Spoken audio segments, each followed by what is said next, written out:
And look, rook's defense bishop, bishop defense rook, rook defense rook. Everything is defended. Okay, guys, in this lesson, we're going to be putting together the past, the present, and the future. And that's basically because we're going to be learning two openings at the same time. And we're going to be using some of the middle game concepts that we learned in past lessons. So as you can see in front of you guys, it is time to learn how to play the English opening against this C6 variation. However, at the same time, you're going to learn how to play against the Caro-Kann defense. And the reason being is because we already learned on the very first lesson on the English that I wanted you guys to try this Botvinnik variation, right? With G3. Actually, let me just show you G6, G3, and then at some point, we're going to do E4, right? And the same thing, we had another lesson where we learned how to play against this E6. And guess what?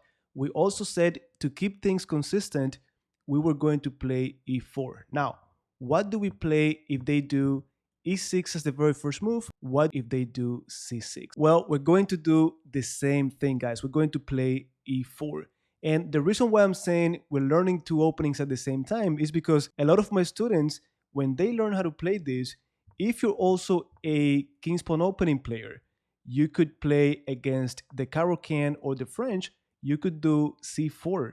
And then after D5, you're going to get into the same variation. This is the Panov or the accelerated Panov attack against the Caro-Kann. So even though you're focusing on one opening, you're getting ideas that you could utilize in other openings as well. And the most important thing is that in this variation, and I'm going to give you guys access to all of this theory, which is not much, but we're going to have to use something that we learned on lesson, I want to say lesson number 153, where we learned how to play with the isolated pawn. And guys, I gave you plenty of examples. I gave you the 5 things that you should be trying to do to win when you have the isolated pawn. And I gotta tell you, the first time I tried an opening like this, which was actually the Alapin variation of the Sicilian, I didn't like it because I didn't like isolated pawns.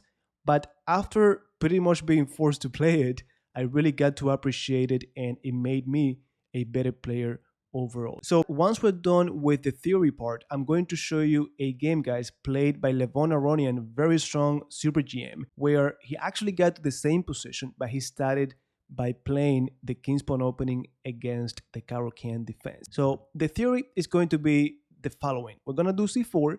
If you see C6 or E6, we're going to do the same thing we've been doing up to this point in the course. Today, we're only going to focus on C6. Next time we talk about the English is going to be how to handle E6 or the French defense, because we could do E4, E6, and then C4. But that's for another lesson. So anyhow, we got C4, C6, E4, D5, guys, and now we're going to take in the center.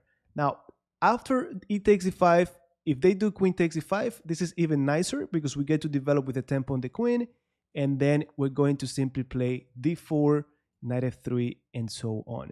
Now, just so you know, guys, there's one trick I remember where after you do d4, they go knight c6, knight f3, bishop g4, bishop e2, and it's not the exact same position, but I used to get this in the Alapin, where if they wanted to just take on f3, we would take back, and now even though the pawn is not being defended twice, they cannot capture it because you have this bishop takes e6 check, eliminating the defender, give me the queen. And of course, they could have taken with a knight first, but you have bishop b7, you're going to be just fine. So with that said, let me show you the way the black pieces typically play this variation. So after d5, and I take in the center, what they do is they develop the knight, because they want to capture there with the knight. So the white pieces will never gain a tempo on that queen, which is fine. Now we go knight c3. Don't forget, guys, the main thing, if we're going to play with the isolated queen pawn, is to develop quickly, be energetic, and get ready to attack. So knight d5, and now this bishop we know is going to come out to this diagonal, because after I do d4, I want to help the pawn to get to d5, right? Now from here, knight b6 is the move, getting away from the threat by hitting the bishop. And this is something that I really want to reinforce, guys. If you're being attacked in general, try to look for ways to get away from it by gaining a tempo. So knight b6, we're simply going to go back. I want you to know here, if they had taken on c3, one move that you could do, guys, is queen f3. I'm hitting f7, and now when they take care of it, I could take with the pawn. So let's say e6, you could even take with the d pawn, fixing the pawn structure and opening up the bishop. And this is another idea that I learned in the Scotch opening. Guys, different openings, but the ideas could be applied to all of them. So with that said, we got bishop c4, knight b6, bishop b3, and then after knight c6, knight f3, bishop f5, finally our pawn is going to get to d4. We got the isolated pawn. The only thing left for us to do is to castle and get the bishop developed. Guys, this is all I need you to memorize up to this point to handle this c6 variation. Now, the only thing that we have left to do, and again, I'm going to give you access to all of this. I'm going to leave the link in the description. I'm going to give you access to all of this theory plus the game that we're going to review, which is the game played by Aronian. Now, I'm not going to take you straight to the position because I want you guys to appreciate the opening as well. So c4, same position, d5. This repetition, it could be tedious to some of you, but it's going to help you memorize it. So take, then knight c3, they take. Now I could develop my bishop with the tempo. Aronian decided to just go knight f3, that's fine, knight c6, bishop c4, knight b6, and the bishop wants to stay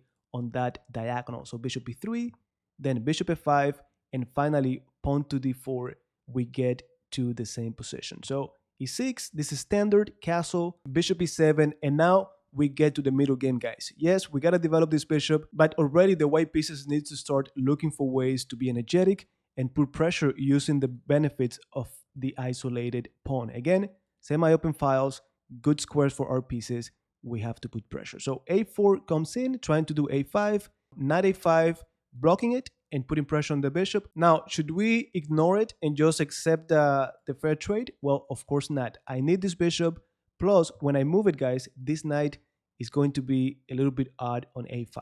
In the future, I know they could do something like knight c4, but for now, I'm going to keep my bishop. So castle, queen e2. Remember, queen e2 comes in simply to make the one available for the rook. One of the main things we want to accomplish is pawn to d5. And guys, if you remember what we talked about on lesson 153, if we do things right and we put pressure, the black pieces are going to either allow us to do d5 or they're going to get themselves an isolated pawn, and then we're going to be just fine.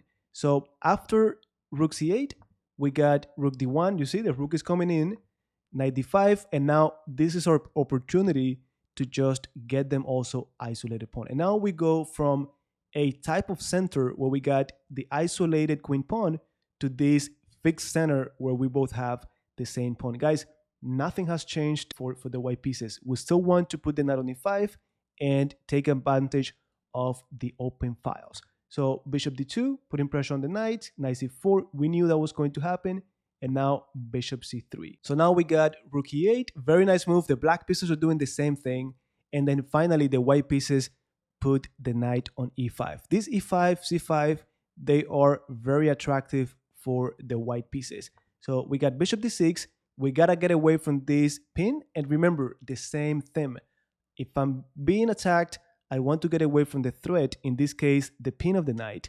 I want to get away from it with a tempo, and that's going to be queen f3 hitting the bishop. So now knight takes e5, pawn takes e5, and the bishop is now hanging, so of course they have to move it. And after bishop e4, guys, I'm going to move the queen so that I can defend the pawn. Now, after queen f4, the black pieces came up with a very interesting sacrifice. We're gonna have a lesson in the future about exchange sacrifices, and the idea is that after rook c3, which is the move that they did, if we take with the rook, look, I'm going to show you guys the engine. The engine chose, if we just took, that is slightly better for the black pieces. So of course, they're going to continue with rook e5, and then two bishops, rook, queen, putting pressure on the king side. I wouldn't want to be in this situation. So instead, what we did was just go back, and instead of accepting the sacrifice, we're going to just take the bishop, keep it cool. And then after g5, we're going to keep it simple. Queen g4, don't forget the rook is still compromised. So h5 was played. then queen h5. And again, guys, if I show you, now you're going to see that the white pieces kept an advantage, and now it is just a matter of converting it. There's no need to give my opponent any counterplay. I'm going to keep it cool. So with that said, after queen h5, we got bishop g6. And now, guys, I'm going to ask you to pause the video and take as long as you need to see if you can come up with the move that Aronian did in this position, or with one of the top moves suggested by the engine. Well, I'm going to trust that you pause the video, and if you found one of these top moves, let me know in the comment. The move, guys, if I show you, look, the top move is queen g4. We also have queen h6, but Aronian actually went with the third best move, which is queen g6. And one of the reasons why I chose this game specifically is because we also had a lesson, I think lesson 67 or something like that, where we learned how two rooks, if coordinated, are going to be better than the queen. And this game is even more interesting because what we got was, after b takes e3, we got rook, and then the queen, we got it in exchange for bishop and rook. Of course, we also got the pass pawn, and Aronian had to calculate all of this to make sure that he was okay. Now, forget about the queen taking the pawn, because if they did, we're going to go rook d5, hitting the queen, and anywhere the queen moves, we're going to get it with the discovered check. So instead, we got king g7, getting away from that diagonal. But now, after rook d5, this is just too much. The only thing, if you remember from that lesson, guys, the only thing that we have to keep in mind is coordination. I need my pieces protecting each other. And you're going to see how Aronian accomplished that throughout the remaining of the game. So queen f6, I'm going to go quickly over it. d7, gaining a tempo on the rook, and also making it really passive. So the rook goes to d8. Now rook d4, protecting my pawn. And look at this. Pawn protects rook, rook protects pawn, right? So rook c6, then double up the rooks, get the pawn, that's fine. Bishop b1, queen c6, g3, opening up a escape for the king, prophylactic move. And then after bishop e4, bishop f3, the bishop finally gets to that diagonal. And to make things even better, and look, rook defends bishop, bishop defends rook, rook defends rook. Everything is defended. Now, after queen c6, look at this. h3, more defense for the bishop. Then b5, pawn takes, queen takes, and then rook d5, working together just to get more material. So queen b6, give me the pawn, king f6, h4, and again, everything is being defended. And at this point, guys, the black pieces simply resigned. There's nothing they could do. If they try to advance the pawn, well, we got rook a1. That pawn, again, the rooks are coordinated. They're going to steal it from the queen. And if they did something like this, well, we could simply go back. If they do something like, I don't know, let's say they want to just keep advancing the pawn, I'm going to do, you should be more than familiar with this idea, rook e8. If they try to block, I bring the other rook. Now I'm threatening to do a fork. And at the same time, let's say they get away from this with queen c7, I'm going to take, followed by rook e8, and I'm going to promote. So guys, I hope that you found some value in this lesson. Remember, the main thing that I needed from you is to give this a try. If c4, c6, just play e4 and accept the playing with the isolated pawn. You're going to learn a lot of chess in general. You're going to reinforce what we learned on lesson 153. And don't forget that I've told you many times, in this course, we're going to talk about almost every single opening, and many of those openings are going to require you to know how to play with the isolated pawn. So the sooner that you start getting experience with it, the better. Again, I trust that you're going to give me your feedback in the comments, and I will see you in our next lesson.